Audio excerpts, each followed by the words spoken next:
just get started here. It looks like from the polling questions, we have half the people that deal with all grades and half the people that deal with just secondary, which would be 6 through 12.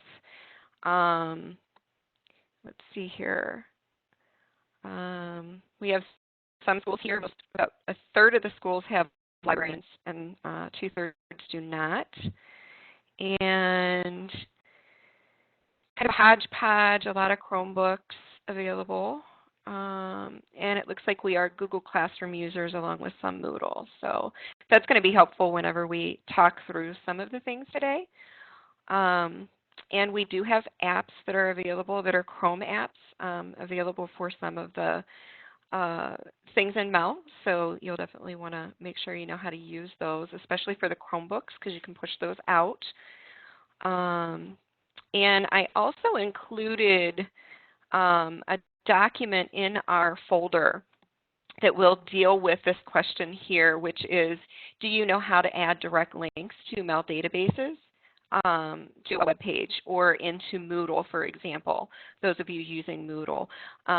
There is a document there that I created that will walk you through what you need to do in order to be able to do that. And let's see here. So we have 2 people, it looks like, that are kind of minimally aware. Well, actually, let's say 4 of you. So that's going to kind of guide my direction. If anybody has, please jump in at any time through what we're going to do. Basically, with my agenda here, I just wanted to welcome you. Thank you for coming into the room today. My goal really from this session was just to get you to explore a couple of the databases here and there, just to see some of the features that are available, and to get some feedback from you as to what you need from MEL in order to be able to help support you to go out and train teachers on using the databases and basically get those databases used a little bit more frequently than what they are. So what I'm going to do now, I'm just going to do a real quick overview with MEL for those of you who are not familiar with our resources. So I'm going to go ahead into my present mode here. So basically, MEL is the Michigan eLibrary. And usually when I go out to schools and do professional development training with teachers, I start out with this question. And I ask, are the kids that are graduating today basically going to be ready for college level research? And then I put up basically 2 slides that give some background on the fact that they are not actually prepared.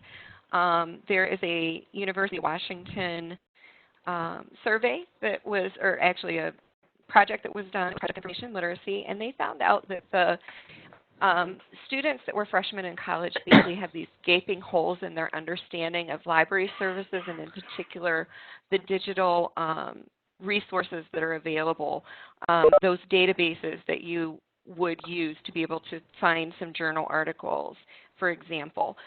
They didn't know how to use them. Another survey that was done through Campus Technology surveyed professors about the incoming freshmen. And basically, when you look at these different areas, and I pulled 3 of them, I highlighted in red here: critical thinking, comprehension of complicated material, and conducting research. At least 3/4 of the professors found that their students are not prepared in these areas. So with this in mind, we can work in the K-12 area to get them ready for this. And in Michigan, we are very, very fortunate to have the eLibrary that we do. It is one of the oldest eLibraries across the United States. It is a program of the Library of Michigan, which is part of the Department of Ed. And we get our funding through the LSTA, which is a federal grant that we get, and then also some state dollars are supplemental to pay for the resources that we purchase at the state level. What's nice about the eLibrary is that it's accessible 24/7. It is mobile device compatible. And in order to be able to provide a seamless access of these subscription databases, we do a geo-authentication where we look at the IP address from the user. So when they click on a subscription database, if their IP address is located here in Michigan, they just get direct access without a login screen. We do have some instances where some schools, especially some of the private schools, may be using something like Comcast, and so they don't have a static IP address, so we have to work with them to get a static one that we can register so that they're able to have access. So if you ever run into that issue with a school where they get a login screen asking for a driver's license or library card, you just need to contact me and we'll figure out a way to get them set up. Here's all the things that are included within MEL. We have over $4 million worth of electronic resources, subscription databases that we provide, that most of the contents, there's over 40 databases that are included in that, and most of the content there can be K-12 associated. And in addition, we also have a digital history collection from across the state that we have pulled together. And a lot of material for the K-12, a lot of images and videos, full text articles, ebooks, a lot of things that you can do for research and for even a project-based learning classroom. These are really valuable resources. We also have test prep in here as well. We have up at the top of the screen here, we have these portals that will take you directly into areas that include not only the subscription databases that are either age appropriate or topic appropriate, but also some web links and additional material that can be very helpful for that. In the K-12 arena, you're definitely going to want to be familiar with KIDS, which is for grades pre-K through 5th grade, and then also for teens, which is 6th and up. And then if you have specialized classes like health classes and business classes, there's definitely a wealth of resources in there that can be used for them as well. And I do want to point out the Books and Literacy portal that we have, a lot of great information in there to help support reading. So you'll want to check out the information there.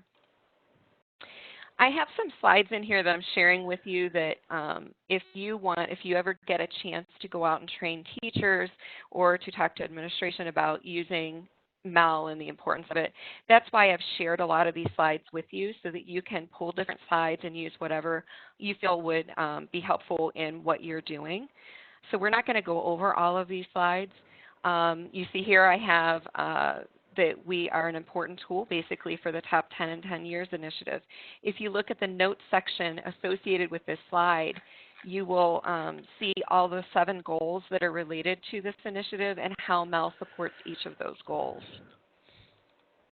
I also included some direct access links to each of the areas. We do have a MEL Teachers which launched last summer, and that's going to have a lot of information on how to use the resources and to think about integrating them into the classroom. Here is the landing page. Just quickly, you can see the portals are here on the landing page. You do have the search bar. Teachers is located here at the top, and then a very important area is the databases area. It's an A to Z list of all of the 40+ databases that we have. So if you know which database you want, you can quickly get to there. You have some practice tests here through the Learning Express library, so very important for your SAT prep classes. We also have AP exams, practice tests for those, and then also for college, or not college, excuse me, for careers that require a certification. They have practice tests in there as well. I talk about the different portals of interest here. I'm just going to go quickly through these. Here in MEL Kids, here's our landing page here. The homework helper section is where all of the databases are listed, are prepaid. And then here is a list of those databases, and you can see over here on the right-hand side, these 3 that I have listed are actually Google integrated. So if you have a teacher that is using Google Classroom, they can send topic pages or articles directly out to their Google Classroom with just a click of a button. Also, students are able to save documents and highlights and annotations right into the Google Drive from those databases as well.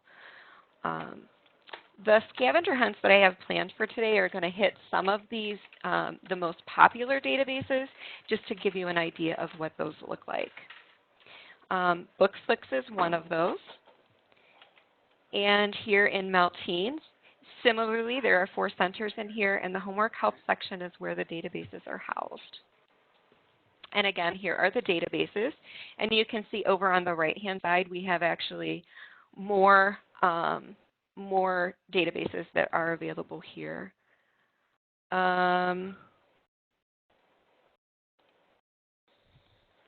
Okay, I'm just reading the chat here, so I apologize. Yes, Office 365, it's also Microsoft integrated as well. So anybody that has that OneDrive capability, you're able to do the same thing there with that OneDrive. So thanks for pointing that out. Opposing Viewpoints at the secondary level is probably the most popular database because of the content and the ability that you have to be able to open students' eyes to argument and different sides of an argument. That, again, is going to be in the Melteens scavenger hunt today. And then I have some slides here that talk about the Google integration as well as the Microsoft. This is an older screenshot, so the Microsoft isn't here, but that's where you would find it here at the top of the page. So I am going to, I keep clicking on the wrong thing. I have it linked. There we go. These databases that I have listed here are all called InfoTrack products, and I want to highlight that because of the Topic Finder feature that is available in each. I have some slides here that talks about how it works and what it looks like at the 2 different modes that you have. So you do have some slides on that. And I do have some slides here about Britannica middle and high school. And also the big feature that I really like to point out to teachers with Britannica is the fact that a student can be at a different level and change their reading level just by clicking on the level 1, 2, or 3 at the top of the page. So they can challenge themselves or they can drop their reading level, and you don't have to intervene with that. They can just do that on their own. We have an ebooks collection that has over 26,000 ebooks in it. And I wanted to point out that in the education category, there are over 1,000 professional development books. And you can also search for careers if we're teaching careers, and there's over 700 full-text ebooks available related to that. Novelist K-8 Plus should be used across K-12. Even though it says K-8, it does go into high school teenage levels. And what this database does is it is a way for teachers to recommend books to students for a next read, or a student can go in and browse and find their next read. So this is a really, really nice book to help with looking at the next, what they're going to read next. And then the last slide here I just want to point out quickly is you can sign up for the K-12 listserv. And through GovDelivery, anything that I have to update you on, like if a database has changed or has added in information, if you're signed up on that listserv, you'll get an email from us at the Library in Michigan to let you know about that. So with that quick overview of what you saw there, I'm going to go back here to my agenda. I would like to, if possible, get some people into the kids and some people into the teens. We're not going to be able to do, you're not going to be able to do both because there's just too much information. But if you could choose, I'm going to let you choose what's going to interest you the most. I do have the links there for Mel Kids or Mel Teens for the scavenger hunt. Oh, great, Mark, thank you for putting that in there. It's very important in any of the Gale products like Kids InfoBits. You do not want to use the Save feature because that only houses it during the session and it houses it within the database. You have to export, you're right, you have to export everything to Google Drive. It is a little bit deceiving when they do say save there, and I've asked our content providers to think about renaming that somehow so it's not so deceiving, but when I do training, it's really important to make sure that everyone knows that they have to download, email, or print, otherwise they won't be saving it anywhere. So I'm going to go ahead. It's at 10:18 right now. I want to give you guys about 15-20 minutes. And I would try to jump around a little bit so that we can get every question answered within these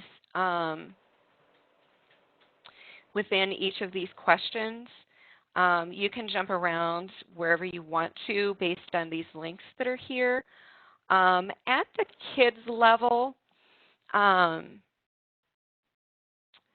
probably Britannica. I'm trying to think which ones would take you the longest. I would say probably Britannica and Kids Infobits might take the longest to go through. So try to mix up and take just a few minutes just to go into the different databases there. Over on the teens, opposing viewpoints absolutely is something you really should check out. Britannica as well. Learning Express Library. Those are three of the main. And then research and context is really, along with Kids Infobits, those are really popular databases. And I did want to point out that in Kids Infobits, they just added over 600 STEM-related videos that are at the elementary level.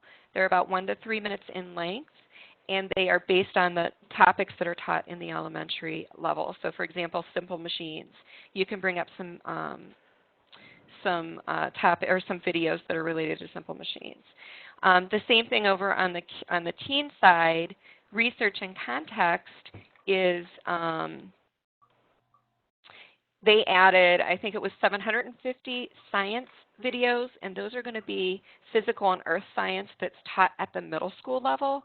So it curriculum aligns with everything that's being taught in there. So it's really important to know that. In the documents, I tried to put comments in as well, just to help you understand some different things and be able to look at it a little bit later on, to keep you updated. Just reading what you guys have here. If you guys have any questions at any point while you're doing this, I am here, so I'm more than happy to help you work through things.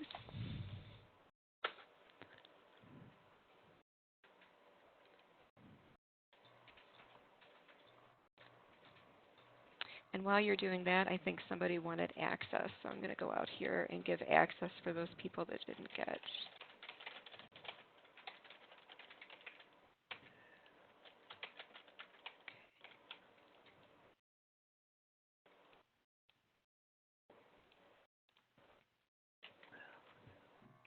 Is everyone able to access the Mel Kids and Mel Teens?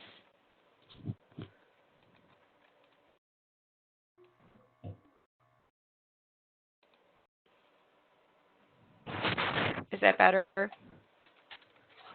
we go.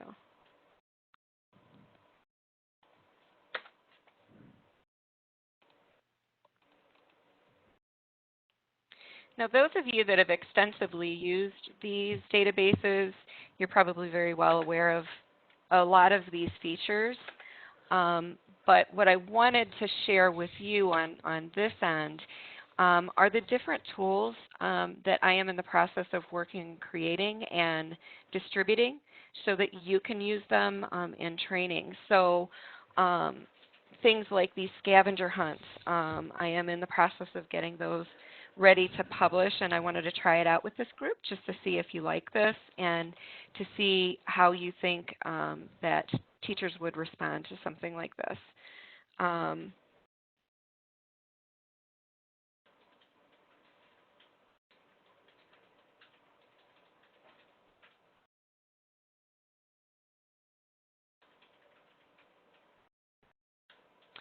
And then the thing too is I want to point out to try and move quickly through, especially the homework help section.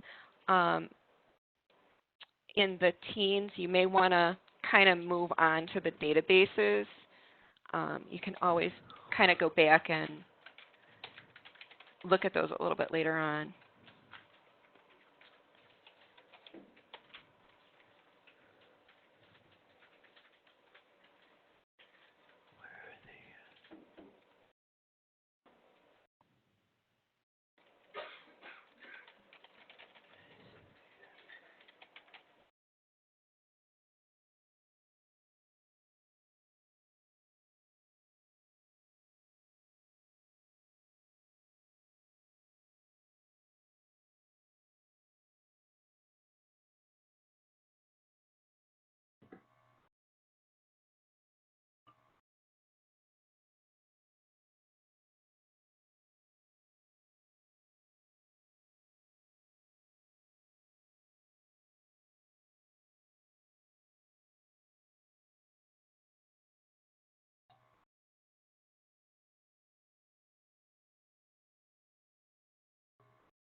I'm almost wondering if I should designate certain people to go into certain databases so that we have enough time to look at a little area and have everybody report back on that.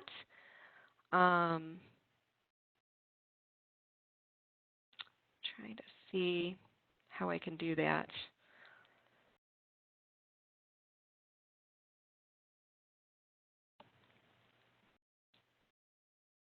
Why don't we do this?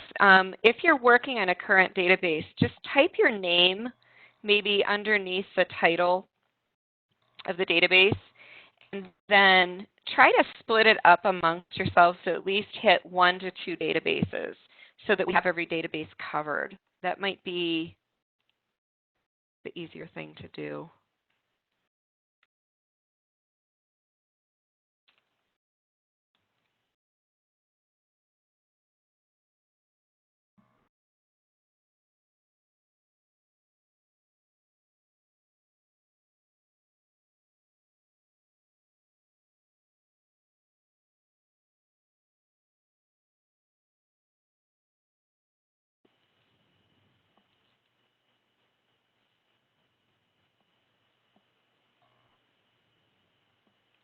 So Christine, just to clarify, Yeah. I'm here under opposing viewpoints. So I have my name under here. Is that what you mean, or is that somewhere else? That's fine. You can go ahead and do that. Okay. Let me scroll down and see. Yep.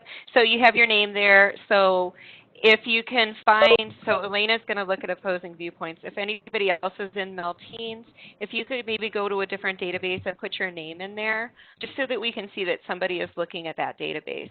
And then if we get 2 or 3 overlapping, that's fine. I just want to see that everything, all 8 of these are going to be addressed, would be my question. I think we have enough people that we should be able to do that.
One thing as everyone is working too that I do want to point out is you may want to check your local library to see if they offer additional databases that they purchase for their library.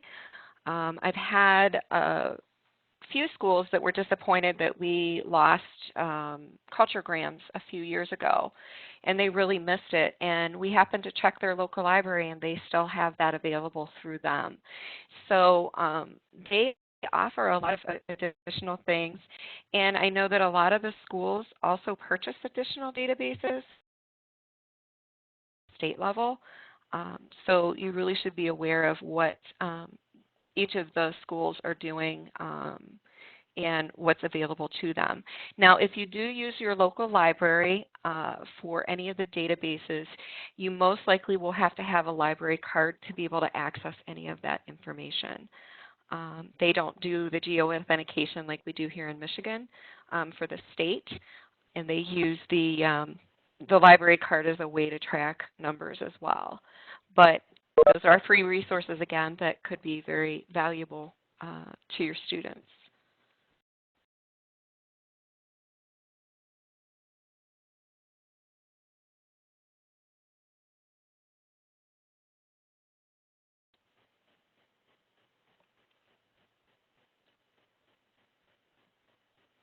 Is anyone working on the kids section? Because we should at least be into a database at this point. Just because of time, we're going to be finishing up within about 15 minutes. So I just want to make sure that we can take a look at across the different databases and just experience a little bit of what's in each one that we can talk about briefly.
Another comment that I'd like to make too, for those of you who have not experienced Britannica School, it is a lot more than just an encyclopedia.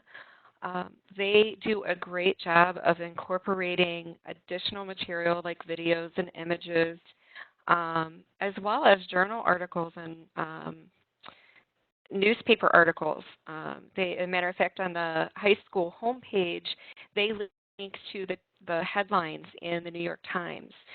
So it's very interactive, a lot different than using just an encyclopedia off of the shelf. Especially at the elementary, there's two things that are available that are actually interactive. One of them is the Geography Explorer, so kids can actually go in and explore different areas of the world and be able to identify the continents and the ocean and those things. Also at the elementary level, we have the World Book for Kids. Again, it's the encyclopedia, but it's so much more information. One thing I do want to point out is across all of our databases, everything has a citation feature. So citations are already done for the student. They just have to click on it. Everything has been updated to reflect MLA version 8. Gale will be supporting MLA version 7 through the end of this school year, as well as having 8 available. So it's up to the student to grab which one they want.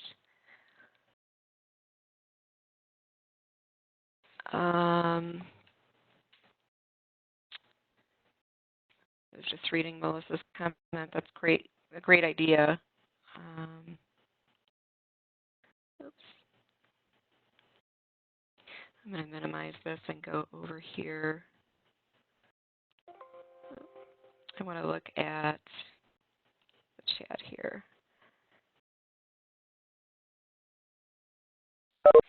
Yeah, so Melissa said that you can get data usage by school to have a contest for the databases you use the most. As regarding citations, it's different. It's a different location depending on the database. So if I'm in an article or I'm in a video or a photo, an image, they usually have like a check mark and a box, a little icon like that, and that means it's a citation. So you just click on it. So I'm actually going to demonstrate that quickly for you. I am going to go ahead and bring up research and context, just so you can see where in the Gale products where those are located. I am going to go ahead and click on science. And we're going to take a look at earthquakes. So here I have a topic page in research and context, and I am going to take a look at my news articles. I have over 3. So you can see what's available here. One thing I do want to point out when you're in a Gale database, you see this yellow icon. If you hover over it, it will tell you that it's an intermediate reading level, and it gives you your Lexile measure. If it is a green circle, it's a basic, and then if it's a red triangle, it's a little bit higher reading level. So that helps you identify your content level. You can actually take your content and adjust it to your students' needs. And then over here, right on the right-hand side, there's your citation tool. So all I'd have to do is go ahead and grab the citation. Most of the content providers offer MLA and APA. Chicago and Harvard is the other. Now, Gale doesn't offer Harvard, but Britannica does, so that's a nice option. Yes, the same thing is available in Britannica. They only have version 8 available, but they have APA 6 and Chicago 16. And export to, I want to point out, Gale just added Moodle tools as an export option for citations. So for those schools using Moodle tools, it's a nice feature to be able to export it right into that. Now that last chat question that just came in is the same. Let's see here. The basic isn't basic enough, Melissa. Need more even lower level stuff. So you're talking about just content within MEL, correct? Yes. And actually I had a meeting with Gale, the product developers last week, and that was the big thing that I have pointed out to them is that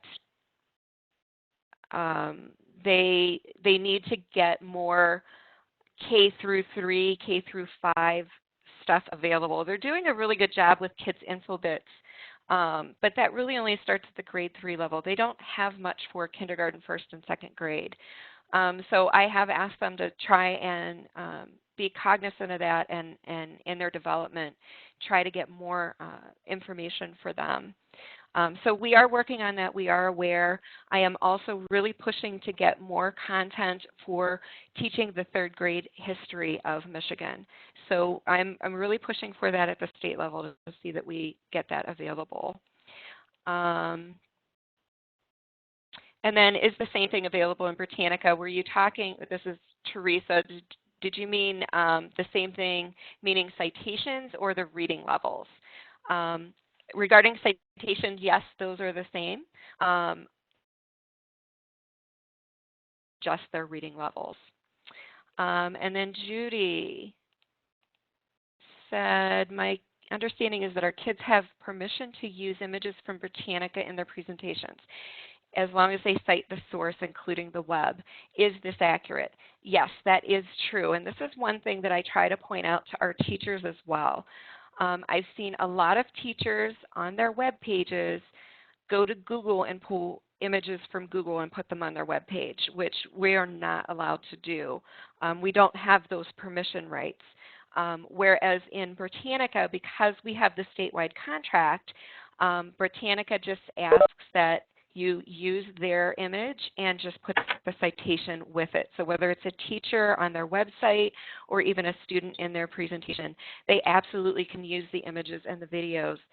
They just need to cite it. And with the citations already being done, you're totally covered on that. That way you don't risk the chance of being sued or getting hit with a $7,000 or $8,000 bill. So those are definitely great questions.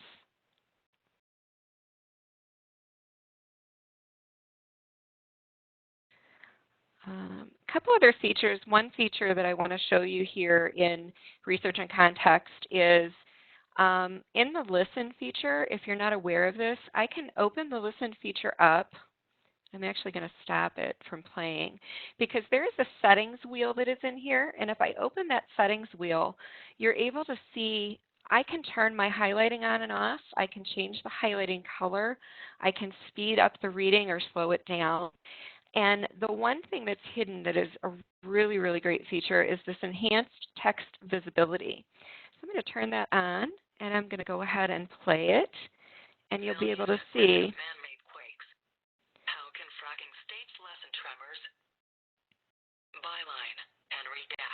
So you can see that with that enhanced text visibility, it blows it up at the bottom of the screen. So it's excellent for the special needs student that needs that they have a visual impairment.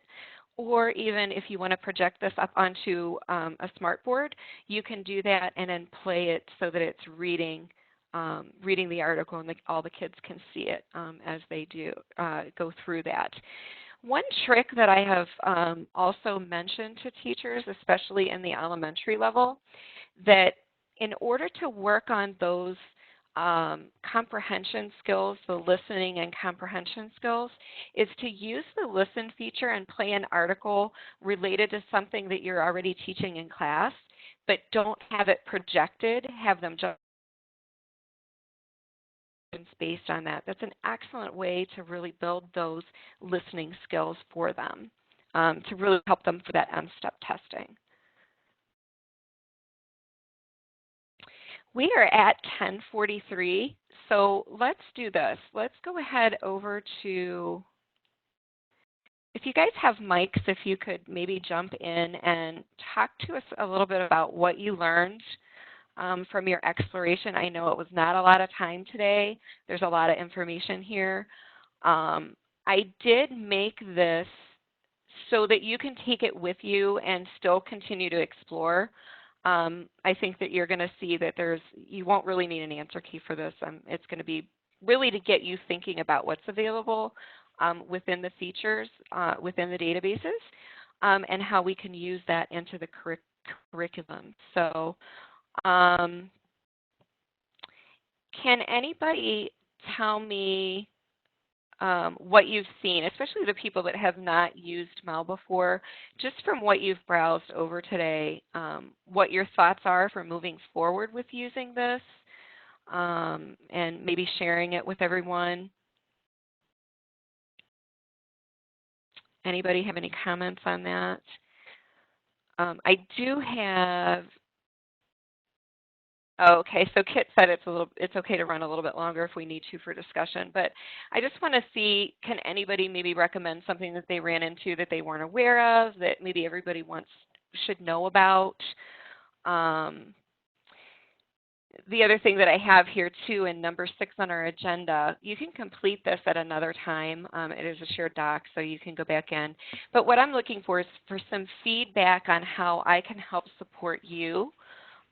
What is it that you need to be able to go out and share the information with the staff at your school? And then also give me some feedback about the scavenger hunts. I realize I realize that we just don't have a lot of time to go through the scavenger hunt the way that I intend it to. But it's just to kind of give you, again, just kind of a snapshot of some tools that I can create to help you get the word out to teachers. So if there's any recommendations or improvements you have on that, I'd really appreciate it. I'd like to also start creating scavenger hunts that are based on database that can be used in the classroom with the students, so that they can become a little bit more familiar. We already kind of talked a little bit. I know that we need lower reading material for the curriculum in MEL. And then I also have a question out there about an administrator's toolkit for MEL. So you can read through that, and I'd really love to hear your feedback on that. And then my contact information also is here in the agenda so that you can email me. I am available to help support everyone across the state with integrating these things into the classroom. We're really trying to get the word out that these things are available. We want to see that everyone is using it, that every school is aware of it. It's just amazing the resources that are available in here. So Judy, let me see what Judy just wrote here. It just clicked off. I'm going to look at the So Judy said it would be nice to develop some content-specific scavenger hunts aligned to different content standards. That would be awesome, definitely. One thing that I'm looking at too is on a statewide level, I want to create, if you're familiar with Britannica, they have resource packs available. So one thing that I'm trying to get them to do for us is to create some resource packs that are aligned to the different standards at the different levels, and to be able to share those out. So that way all the content is housed in there that's specific to those standards.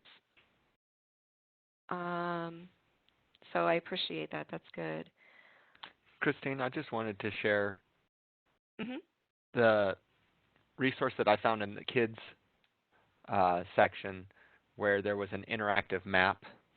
Yes. And as you drilled down in, there was a context menu above it, and then that would provide additional information about what you were looking at, and then that would link into deeper information. And I just thought that's something really new to me that I hadn't experienced. And what I realized is that this database or set of databases is so rich. There's so much in here that even when I start to think I'm getting a handle on it, there's additional pieces. So there is. I'm grateful for the kinds of things that you're putting out right now. I think you're bringing a lot of awareness to this database, and you're doing a great job. This scavenger hunt tool, maybe one thing that I'd like to have is just a blank copy. Okay. That I could use then and replicate out. So if, I don't know, we've started filling in some of the things in those scavenger hunts, but correct. I did save a copy, and I will post the copy of it. I'll put it as a template. Yeah. So that way everybody can take the template and use great. that. So I appreciate that feedback, Kit. Thank you. And then the other thing too is it can be very, very overwhelming for new people exposed to MEL because there's just so much information. And like Kit said, as soon as you think you have a handle on it, there's just so much more to it. What I'm thinking about doing is creating something that maybe for the next school year I can put out that once a month we highlight one specific database. And we put out, like, maybe with this administrator's toolkit that I'm thinking about, or just, across the board for the tech coaches or the librarians to be able to take, okay, this is Britannica month. So how are we going to use it? And then put out slides. We're also going to have videos available. We do have a YouTube channel that we just built out. I'm currently in the process of putting videos in there that are how-to videos of how to use a lot of the information.